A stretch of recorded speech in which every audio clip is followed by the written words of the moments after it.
Join me as I dive into the creepiest paranormal encounters that will definitely send chills down my spine. From ghostly apparitions to unexplained phenomena, we're about to delve into the darkest corners of the unknown. The next hour or so will be a wild ride of spine-tingling terror. So buckle up and get ready to confront the fears that lurk in the shadows. We're drawn to these unsettling stories because, deep down, we're wired to fear the unknown. The thrill of the paranormal is rooted in our primal instinct to feel a sense of control over the world around us. But what happens when that control is stripped away? Our curiosity gets the better of us, and we're left wondering what lies beyond the veil of reality.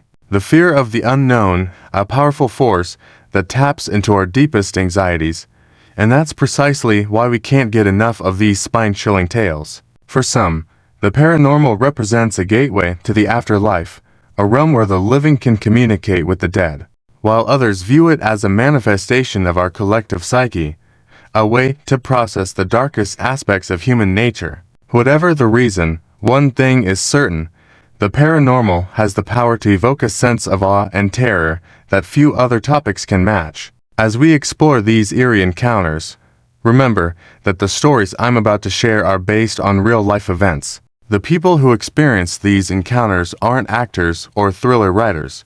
They're ordinary individuals who've had their lives forever changed by the unknown. In the sleepy town of Villisca, Iowa, a century-old mystery still sends shivers down the spines of locals and visitors alike. The Axe Murder House, as it's come to be known, was the site of a brutal massacre that left 8 people dead, including 6 children. The killer was never caught, but the spirits of the victims are said to still roam the halls, seeking justice and peace.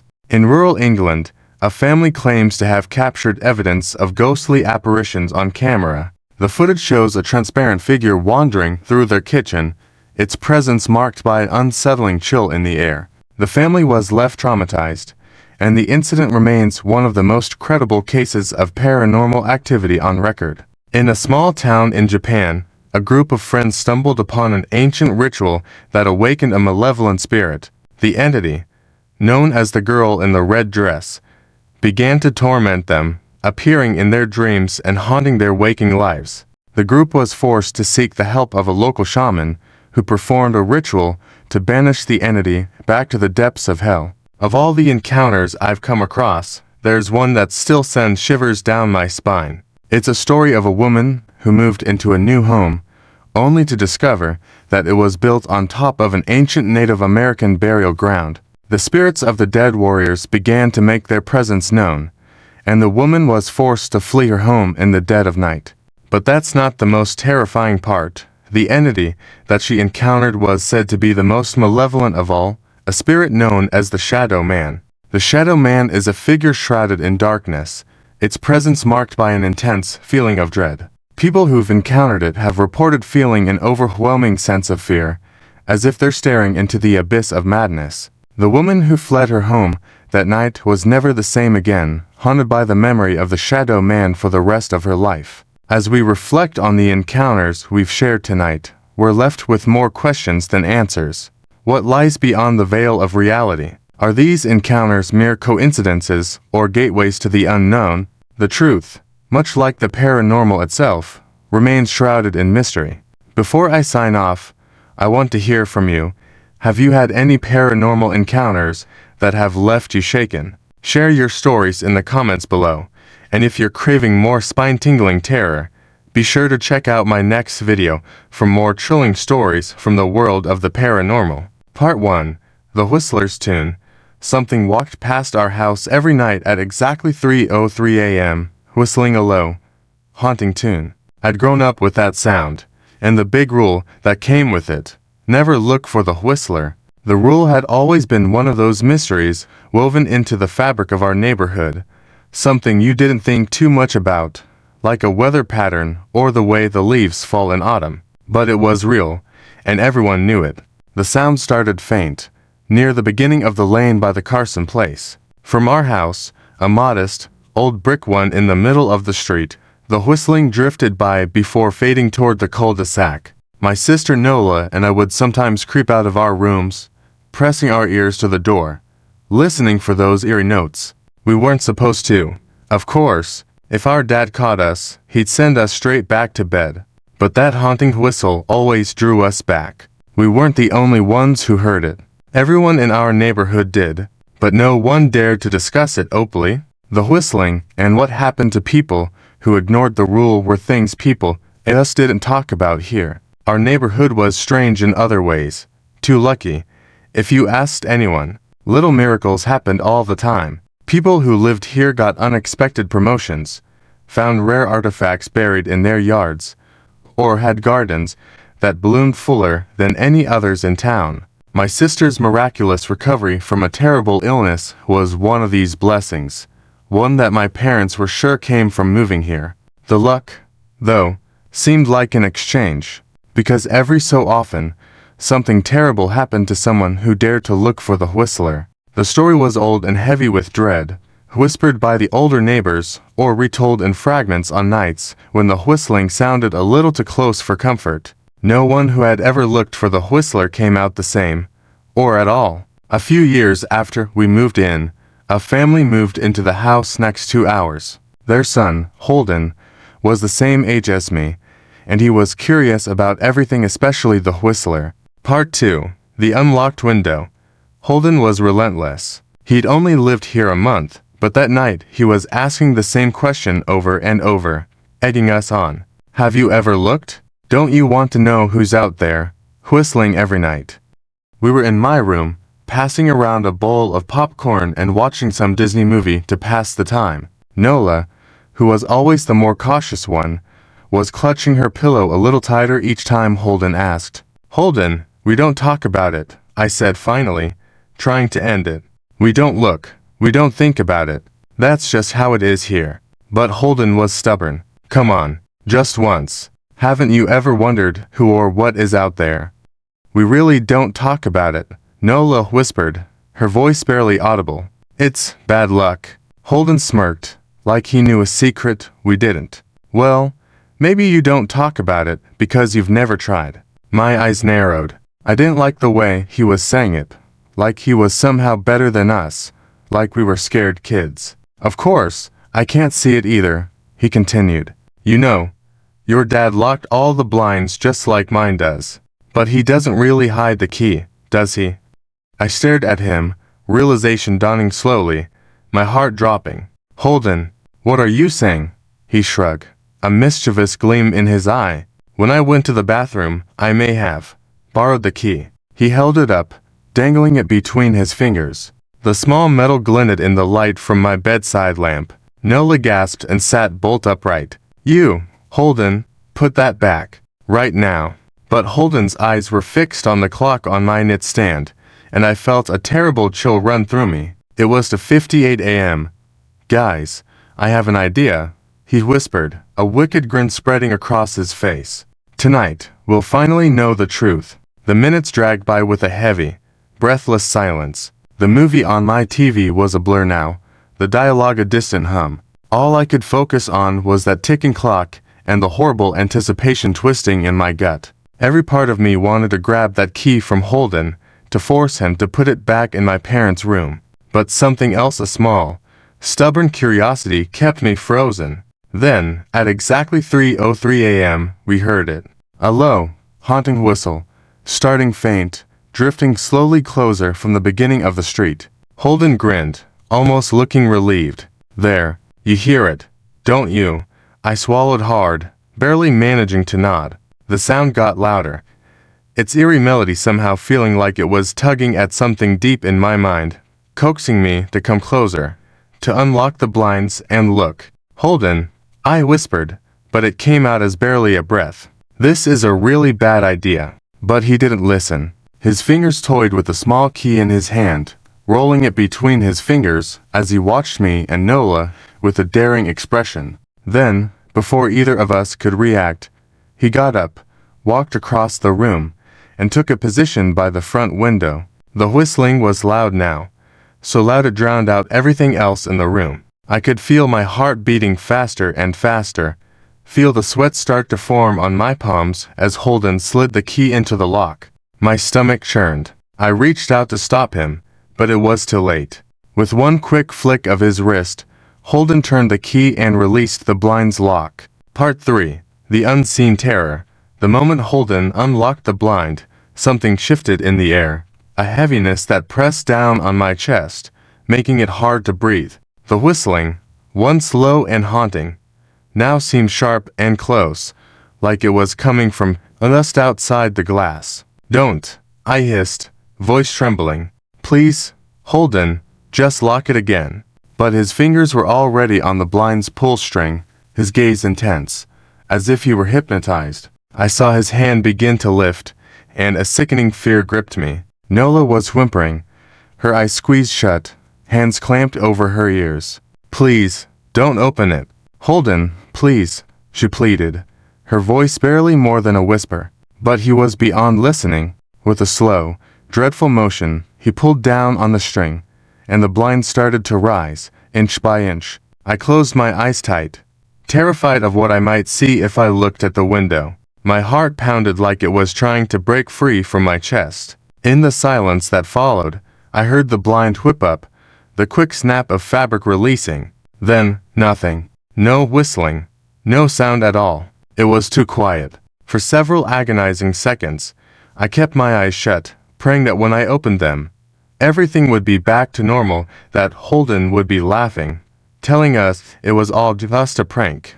But the silence stretched on, and a strange, sour smell started to fill the room. Slowly, I opened my eyes. Holden was standing by the window, perfectly still, staring outside. His face was blank, devoid of any expression, his skin drained of color. I glanced at Nola. Her face was buried in her hands, her shoulders shaking. I took a cautious step toward Holden, reaching out to touch his shoulder. "Holden," I whispered. He didn't answer. He didn't even blink. I swallowed, steeling myself, and looked over his shoulder, out the window. And that's when I saw it.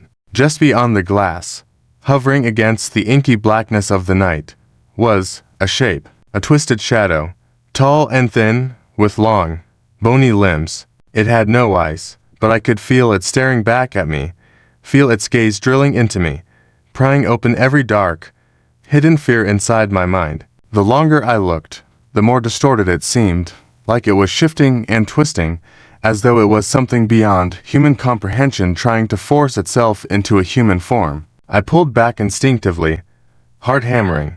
But then I saw Holden's face. His mouth had fallen open, his eyes unfocused and glassy, but his body was leaning toward the window, like something was pulling him forward. His hand rose slowly, reaching toward the glass.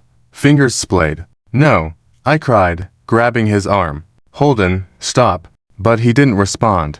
It was like he was in a trance, his face slack, his eyes hollow. His fingers twitched as they pressed against the glass, and he leaned forward, his breath fogging up the window. Then, I felt it a sudden, violent tug, as if something was pulling me toward the window, too. The shadow's form writhed and twisted, and the whistling started again, soft at first, but rising, piercing through the stillness of the room. Da-da-da-da-da-dum, da-da-da-da-da-dum. The melody was louder than I'd ever heard it, vibrating through my bones. I clutched my ears, trying to block it out, but it only grew stronger, filling my head, pushing every other thought out until all I could hear was that horrid tune. Holden's face was pressed against the glass now, his fingers splayed wide, and for a moment, I thought I saw something on the other side pressing back. Long, skeletal fingers splayed across from his, inches away, separated by only the thin barrier of glass. I grabbed Holden's shoulders, trying to pull him back, but he was frozen, his body stiff as a board. "Holden," I screamed, shaking him. "Come back. Don't." Suddenly, his mouth opened wider than I thought possible, his face twisted in a silent scream, but no sound came out. His eyes rolled back, and I felt his body jerk, violently, as if some unseen force was wrenching him from within. And then, just as suddenly, he went limp in my arms, slumping down to the floor, his eyes glazed over and blank, staring into nothing. The whistling stopped, leaving a heavy, unnatural silence in its wake. And in that silence, a soft tap, tap, tap came from the window. I looked up, dreading what I'd see. There, pressed against the glass, was a single, dark outline of a hand, 5 long, spindly fingers that seemed to twitch as if beckoning. I pulled Holden away from the window, dragging him back across the room, as far from that terrible shadow as I could. But even as I moved him, I could feel it watching, waiting. A soft whisper echoed in my ears, faint but unmistakable. "See you soon." Part 4. The haunting silence.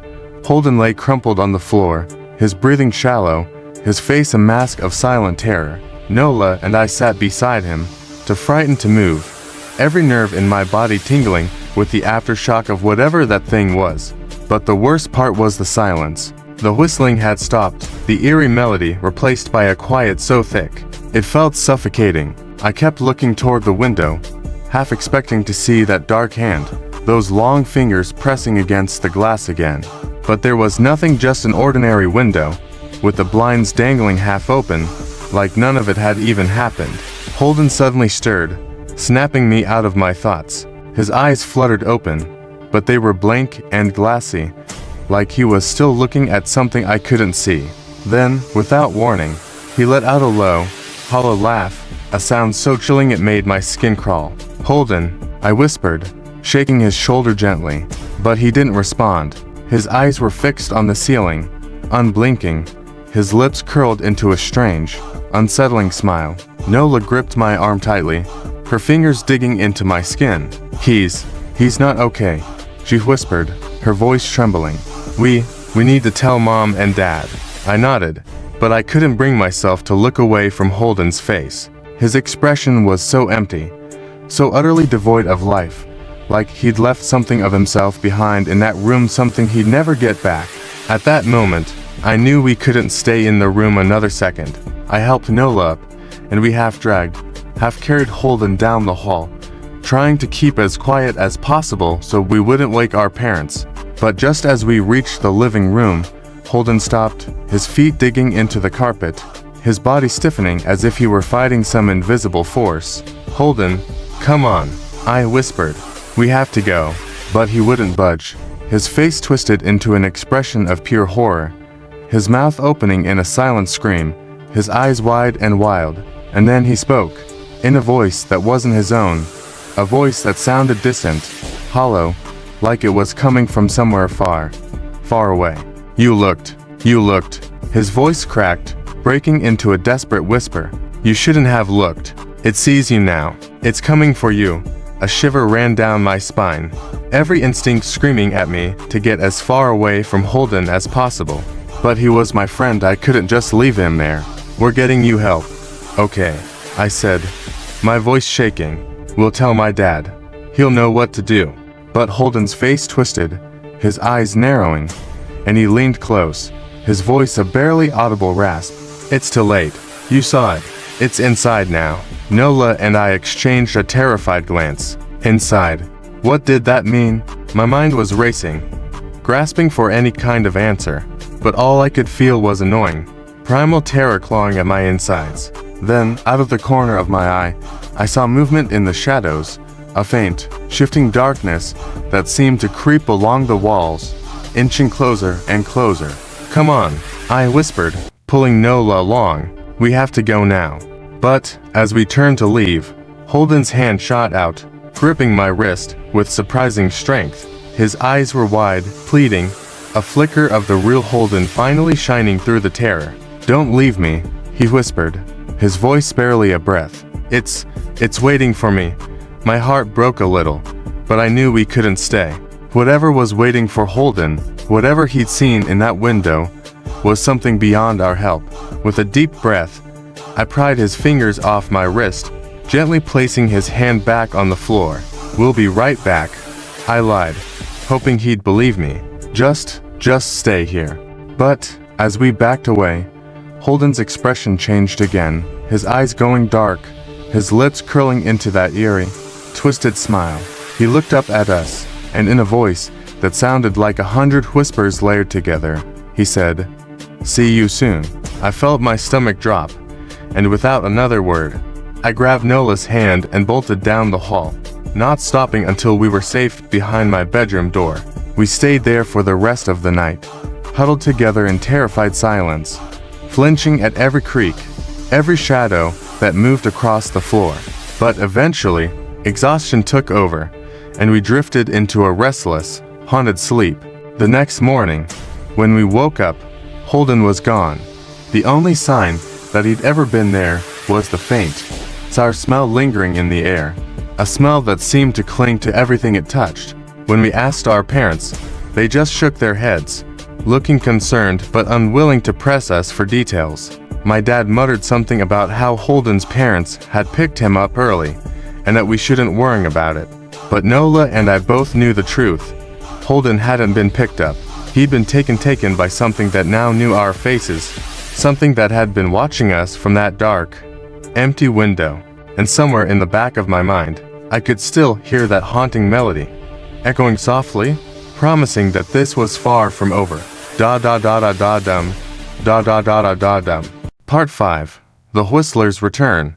After that night, nothing was ever the same. Holden never returned to school, and his family moved out of town within days, leaving their house dark and vacant. No one spoke about him, and whenever I tried to ask my parents, they'd brush it off, saying something vague like, they just needed a fresh start.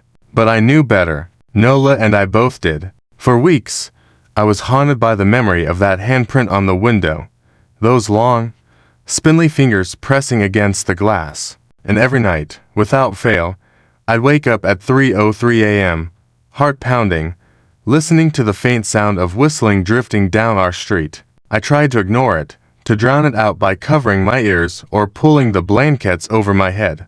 But the whistling never stopped, weaving its way into my dreams, filling my head with that strange, twisted melody. Da da da da da dum, da da da da da dum. The sound was different now, though darker, almost like it was calling to me, beckoning me to look, to let it back in. I could feel its pull growing stronger each night, tugging at my thoughts, gnawing at my resolve. But no matter how powerful the urge became, I never opened my eyes. I knew better. Then, one night, I woke up to find Nola sitting at the foot of my bed, her face pale and drawn, her eyes wide and filled with terror. "It's here," she whispered, her voice trembling. It's inside." I bolted upright, heart racing. "What do you mean?" But she just shook her head, her fingers twisting nervously in her lap. I heard it, in the hallway. It was knocking on the walls. I felt a chill crawl down my spine. The thought of that thing, that twisted shadow, wandering through our home while we slept was enough to make my blood run cold. But I forced myself to stay calm, to be the strong one for Nola's sake. "It's okay," I whispered, wrapping an arm around her shoulders. "It can't hurt us. We just have to stay here, together." But deep down, I wasn't sure I believed my own words. There was something different about the house now, something wrong. It was as if the walls themselves were infected with that darkness, like the whole place was slowly being swallowed up by shadows. The nights grew longer, filled with strange sounds and fleeting shadows that danced along the walls. And no matter how hard I tried, I couldn't shake the feeling that something was watching us, lurking just out of sight, waiting for the perfect moment to strike. Then, one night, as the clock ticked over to 3:03 a.m., the whistling began, but this time, it was louder, closer than ever. I sat up in bed, heart hammering, and that's when I heard it, the soft, rhythmic tapping on my bedroom window. Tap tap tap. I froze. Every muscle in my body tensed, my breath caught in my throat. The tapping continued, slow and steady, each knock sending a pulse of dread through my veins. I knew I shouldn't look. I knew that opening my eyes, even for a second, would invite whatever was out there back into my life, back into my mind. But the urge was unbearable, a primal, gnawing need to see what was on the other side of that glass. Tap tap tap. "Nola," I whispered, my voice shaking. "Don't look. Whatever you do, don't look." But there was no answer. I glanced over at her bed, and my heart stopped. It was empty. Panic surged through me, and I scrambled out of bed, rushing toward the hallway. I could see Nola's silhouette, standing just a few feet away, staring at the front door. "Nola," I hissed, grabbing her arm. "What are you doing? We have to go back to bed." But as she turned to face me, I saw something that made my blood run cold. Her eyes were glassy, her expression blank, like she was in a trance. And in that empty gaze, I saw a flicker of something dark, something that wasn't Nola at all. "It's here," she whispered, her voice hollow. "It's waiting for us." A shiver ran down my spine, and I looked around, feeling the walls close in, the shadows creeping closer. I grabbed Nola's hand and pulled her back toward my room, but she resisted, her feet dragging against the floor. "We have to go," I whispered desperately. "Come on, Nola, please." But she wouldn't budge. Her gaze was fixed on the door, her eyes wide and unblinking. And then, in a voice that didn't sound like hers at all, she said, "He's coming." At that moment, the tapping started again. But it wasn't coming from the window this time, it was coming from the door. A slow, deliberate knock that sent a wave of terror crashing over me. Nola's face twisted into a grin. The sound grew louder, echoing through the house, filling every corner with that dreadful, bone-chilling rhythm. I covered my ears, trying to block it out, but it was everywhere, pounding through my skull, driving me to the brink of madness. And then, just as suddenly as it had started, the knocking stopped. I opened my eyes, my heart pounding, and looked around. Nola was gone, and the hallway was empty, bathed in an eerie, unnatural silence. The only sound was the faint, lingering echo of that terrible melody. Da-da-da-da-da-dum, da-da-da-da-da-dum. In the days that followed, I searched everywhere for Nola, combing the house from top to bottom, calling her name until my voice was hoarse.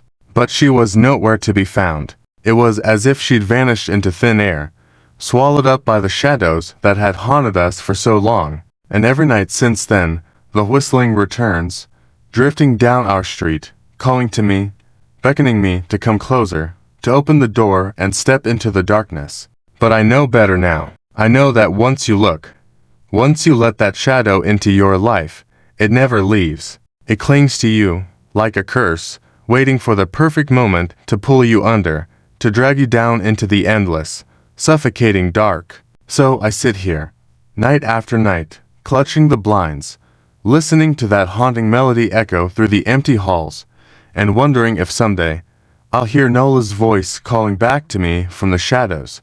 But deep down, I know that the Nola I knew is gone, lost forever to the thing that lurks beyond the window, waiting, watching, with those long, spindly fingers pressed against the glass. And as the clock ticks over to 3:03 a.m., the whistling begins again, soft and distant, filling the room with that familiar, chilling tune, da-da-da-da-da-dum, da-da-da-da-da-dum. And I know that, one day, I won't be able to resist.